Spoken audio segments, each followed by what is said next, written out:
Well, hello everybody, this is John Michael. It's the 15th Sunday of Ordinary Time, and today Jesus tells us the parable of the seed and the sower. The parable. Now, first of all, Jesus, this is really what I want to focus on because I've taught on this so many times. Here's what I want to focus on. Jesus taught mainly by parables. By parables. The word parable just means comparison.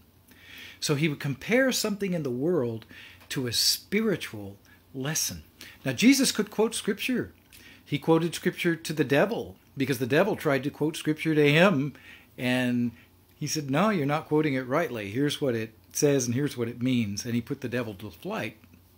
So Jesus knew Scripture. He was a good Jewish boy.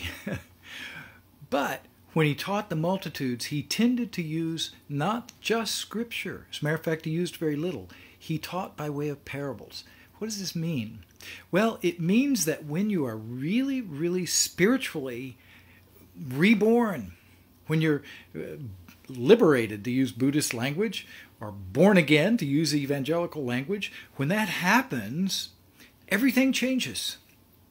And now when you look to the world, you don't just see a tree, a flower. I just had my monastic dog at my hermitage door. You don't just see the dog.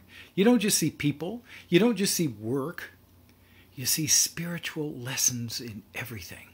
God is coming to us to every single thing in our life. It's like St. Francis said. He said he wanted to pray, but he says, I don't seek so much to pray, but to be a prayer. Are you a prayer today?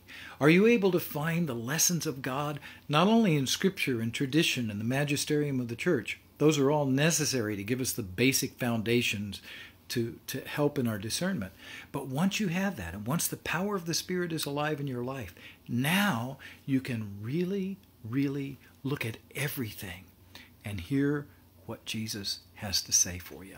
That's my prayer for you guys. You're going to do that, and if you do that, your life is going to be changed. Everything will become a miracle. I love you so much. All things are possible with God.